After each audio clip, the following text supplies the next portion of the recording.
In the example number ninth, you have to show that if a is an odd integer, then you have to show a raised to power 2 raised to power n is congruent to 1 mod 2 n plus 2 for all n greater than equals to 1।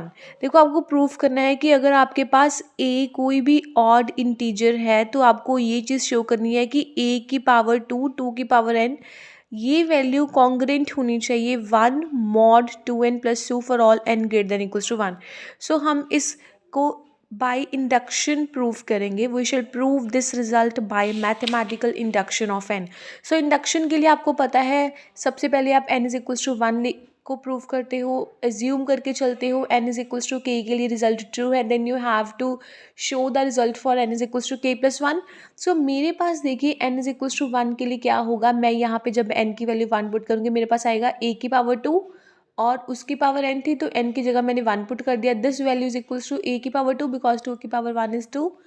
तो मेरे पास आ गया ए square, क्योंकि यहाँ पे आपके पास m जो था वो ऑड इंटीजर था। So that's why you people will have to put the value of a is equals to 2k+1। तो आपके पास आ गया 2k+1 के square. This value is equals to a square plus b square प्लस 2ab। you have to apply here the formula of a plus b की whole square.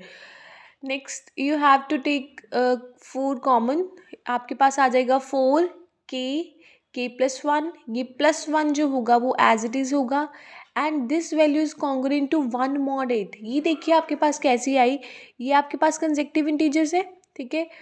we know that the product of two consecutive integers is divided by factorial 2। आपको वो result पता था ना कि अगर आपके पास consecutive integers होते हैं, जैसे आपके पास 2 consecutive integers हो, that would be divided by factorial 2। अगर आपके पास n consecutive integers हो then that will be divided by factorial n। तो ये रिजल्ट अगर मैं यहाँ पे अप्लाई करूँ कि यहाँ पे मेरे पास 2 consecutive integers हैं तो 4 इंटू 2 8 हो गया, तो वो तो इसको एग्जैक्टली डिवाइड करेगा, 8 इसको एग्जैक्टली डिवाइड करेगा। अगर 8 इसको करेगा सो दिस इम्प्लाइज इसका रिमाइंडर तो मेरे पास 0 आ गया, तो मेरे पास क्या बच गया, सिर्फ ये 1। देखिए 8 divides 4 k+1, k+1 is even, वो इवन ही होगा। Product of two consecutive integers is always even. So even भी होगा, इवन क्यों होगा, क्योंकि that is divided by factorial 2 that is divided by 2, और जो चीज़ 2 के साथ डिवाइड कर दिए तो इट मीन्स कि वो आपके पास क्या करेगी, वो उसको 8 उसको डिवाइड करेगा इवन नंबर को। तो इसका मतलब आपके पास क्या आ गया, 8 to 1 is congruent to 1 mod 8 था, तो 8 को आप 2 की पावर 3 लिख सकते हो। आपने 2 की पावर 3 क्यों लिखी, बिकॉज यहाँ पे आपके पास था 2n+1, n 1 था तो 1+2 3 आ गया। सिर्फ ये रिजल्ट शो करने के लिए you have to write down 8 as a power of 2। so the result is true for n is equals to 1। Second step में आप ये चीज़ लेकर चलेंगे, result is true for n is equals to k, ठीक है। आप पुट कर दोगे a to k is congruent to 1 mod 2k+2। अब n is equals to k+1 के लिए रिजल्ट वेरीफाई करना है, तो फर्स्ट इक्वेशन से मेरे पास ये चीज़ आती है। ये मेरे पास जो फर्स्ट इक्वेशन थी कि 2k+2 जो होगा वो a की पावर 2k-1 को डिवाइड करेगा। अगर इसको डिवाइड करेगा तो इसका मतलब मैं a2k, आप देखो if a divides b then b is equals to a into some integer में लिख सकती हूँ। So this implies this value is equals to 1 को मैं उधर लेगी तो मेरे पास ये चीज़ आ गई फॉर सम इंटीजर पे। Now I have to do squaring on both sides, में दोनों साइड पे स्केयरिंग करूँगी। मेरे पास यहाँ पे क्या आ जाएगा, a square plus b square plus 2ab। ये आएगा ना, जब मैं इसकी होल स्केयर करूँगी तो मेरे पास क्या आएगा, a square plus b square plus 2ab। अब यहाँ पे इसको मैं सेपरेट करके लिख दूँगी। मैंने इसको सेपरेट क्यों किया, ताकि a rest to power 2k, मतलब मैं इस वैल्यू का कहीं पे यूज़ कर सकूँ। तो मेरे पास 1 plus P square into 2k+1, मतलब मैंने इसको सेपरेट कर दिया सभी को, सो दैट मैं इसमें से कुछ कॉमन ले सकूँ और अंदर मेरे पास ये चीज़ बच जाए। और आपको ये चीज़ पता है कि divisor into question plus reminder ये किसके इक्वल होता है, dividend. The dividend is equals to reminder, तो आपका यहाँ पे आता है, और जिसके साथ आप डिवाइड करते हो वो कहाँ पे आता है, यहाँ पे। तो अगर तो देखो, अगर आप ये वाला फॉर्मूला जो है वो अप्लाई करो, आपको मैंने बताया था क्लास में कि आप इसको इस इक्वेशन की फॉर्म में लिख सकते हो। आप इसको लिख सकते हो, dividend is equals to divisor into question plus reminder को आप इस फॉर्म में लिख सकते हो, ठीक है। तो उसके बाद है आपके पास एग्जाम्पल नंबर 10 थी, तो आपको पता ही है कि है ना, अगर ए B is congruent to C D mod M है, B is D congruent to D mod M है, तो आपको शो करना है कि is congruent to C mod M होना चाहिए। ये दोनों इक्वेशंस लेके चलोगे, डेफिनेशन अप्लाई करोगे, एम इसको डिवाइड करेगा, एम इन दोनों के डिफरेंस को डिवाइड करेगा, इसको डिवाइड करेगा, ठीक है। अगर m a b minus c d को डिवाइड कर रहा है तो दिस इम्प्लाइज यहाँ से अगर ए बी माइनस सी डी को डिवाइड कर रहा है तो इधर से भी एम ए बी माइनस, पहले एक इक्वेशन को सॉल्व कर लीजिए, ठीक है। और यहाँ पे आपका क्या आएगा, if b is congruent to D mod m, तो एम करेगा बी माइनस डी को डिवाइड।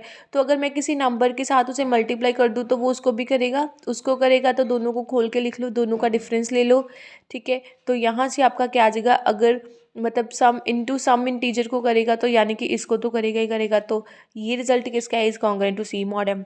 तो सिमिलरली ये वाला इक्वेशंस भी क्लास में हो गया था कि for any integer you have to show a square is congruent to 0, यानी कि जब आप 4 को किसी भी नंबर के साथ मल्टीप्लाई करते हो, मतलब 4 को किसी भी नंबर के साथ, किसी भी नंबर के स्क्वायर के साथ आप डिवाइड करते हो, तो आपका रिमाइंडर क्या आना चाहिए, या 0 या 1। मुझे पता है कि अगर मैं देखो किसी भी नंबर को 6, जैसे मैंने 6 को 4 के साथ डिवाइड किया तो मेरा रिमाइंडर 2 आ गया, मतलब मेरा रिमाइंडर 0 1 2 3 4 इन चारों में से कोई एक ही आएगा। तो मैं केसेस लेकर चलूँगी, अगर मैं 0 लेकर चलती हूँ तो when I have to do squaring on both sides, तो मेरे पास रिमाइंडर, देखो मैं किसी भी, जैसे मैंने 2 की स्केयरी ली, अगर मैं 2 की स्केयरी लेती हूँ तो मेरे पास क्या आएगा, 4।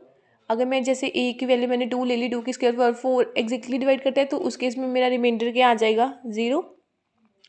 अगर मैं किसी और, मतलब if a is congruent to 1 mod 4 है, अगर मेरे पास ए की वैल्यू 1 मॉड 4 है, तो अगर मैं फिर से ए का स्क्वायर लूँ तो that will be congruent to 1। अगर यहाँ पे, अगर इधर स्क्वायर करूँगी तो इधर भी होगा, तो अगर यहाँ पे स्क्वायर करूँगी तो this implies a square is congruent to 1 mod 4। Similarly यहाँ पे जब मैं इसकी स्क्वायर लूँगी तो अगर मेरे पास 0 1, मतलब मैं चारों केसेस यहाँ पे डिस्कस करूँगी ना, पहले 0 को लेकर, फिर 1, फिर 2, फिर 3, तब हर केस में अगर यहाँ पे आपका 4 आता है तो 4 फिर से रिड्यूस होके 0 बन जाएगा। अगर यहाँ पे 3 की स्क्वायर 9 आता है तो वो फिर से, जैसे 4 2 का 8, रिमाइंडर फिर से क्या बच गया, 1। मतलब हर केस में आपका रिमाइंडर जो है वो 0 और 1 ही आएगा। उसके बाद है you have to prove that the odd prime p is expressible as a sum of 2 square if p is congruent to 1 mod 4।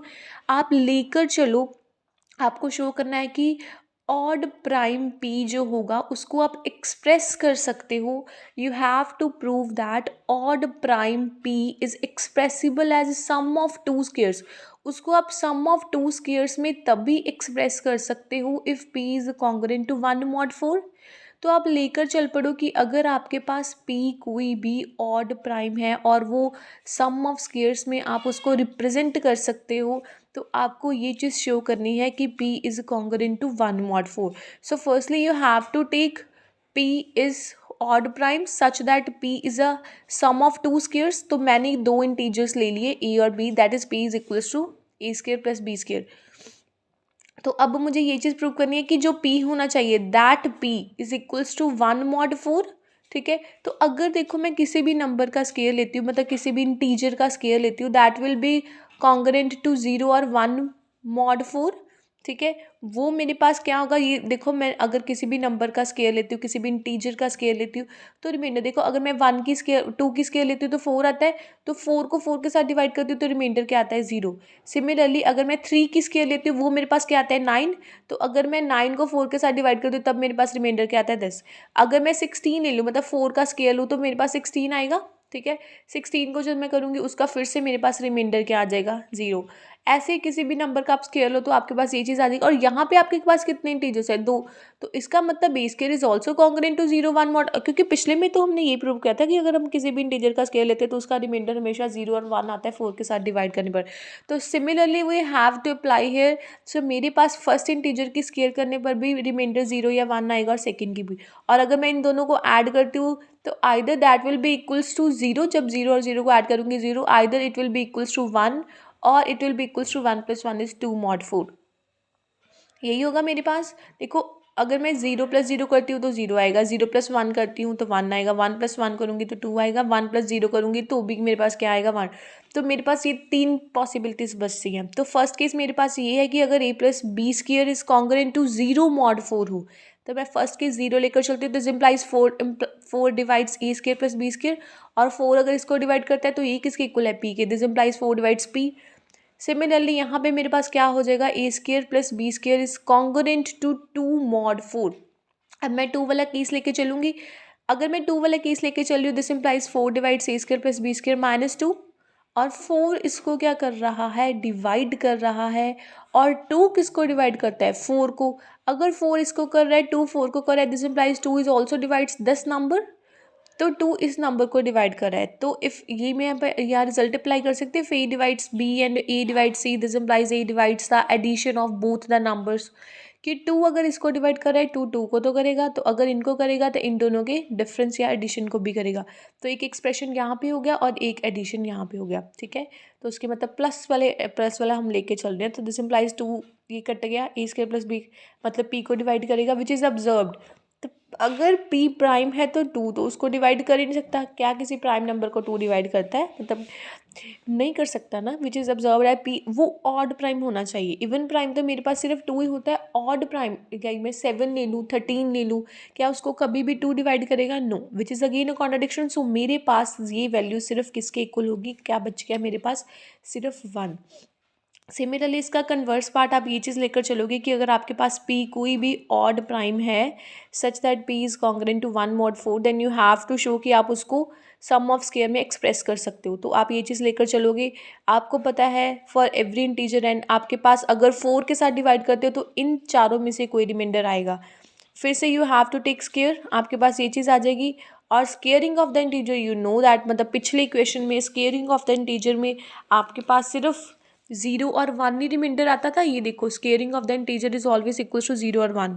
तो अगर आपको ये चीज़ वहाँ पे शो करनी है तो कर देना, otherwise squaring of the integer is always equals to 0 और 1। तो यहाँ पे 4 के साथ 4 को डिवाइड करोगे तो भी 0 आएगा, 4 को 9 के साथ करके देख लो तो 1 आएगा। सो इसको मैंने रिड्यूस भी कर सकती हूँ 0 और 1 मोड 4 में, that is for some integer. अगर ए स्केयर मैंने एक 0 ले लिया और एक 1 ले लिया, दोनों को ऐड करूँगी that will be equals to 1 mod 4। So from first equation मेरे पास ये थी, p is congruent to 1 mod 4। Second मेरे पास ये थी, तो फ्रॉम 1 and 2 मेरे पास p क्या आ गया, देखो 1 mod 4 की वैल्यू क्या थी, a square plus B square, ठीक है, और मोड 4 साथ में as it is. So an odd prime p is expressible as sum of 2 squares.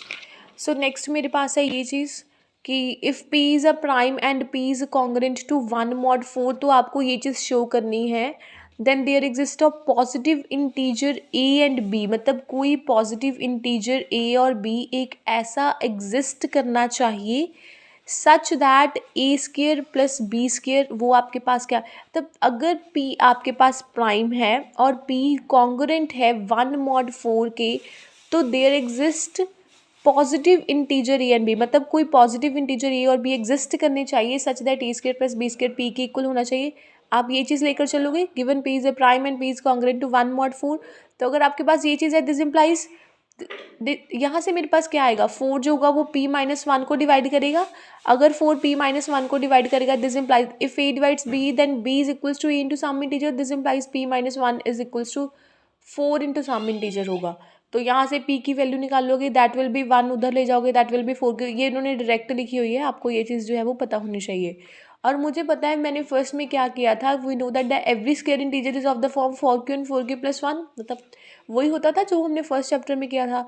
So you have to take, अगर आपने लेट कर लिया कि जी चलो एक का स्केयर करने पर ये आता है, दूसरे का स्केयर करने पर ये आता है, तो मतलब एक इंटीजर ले लिया तो that will be equals to, इनको ऐड करोगे तो इसके इक्वल आ जाएगा, 4 कॉमन लोगे तो ये 4q plus 1 की फॉर्म की आ जाएगी, और इसको आप लेट कर सकते हो p।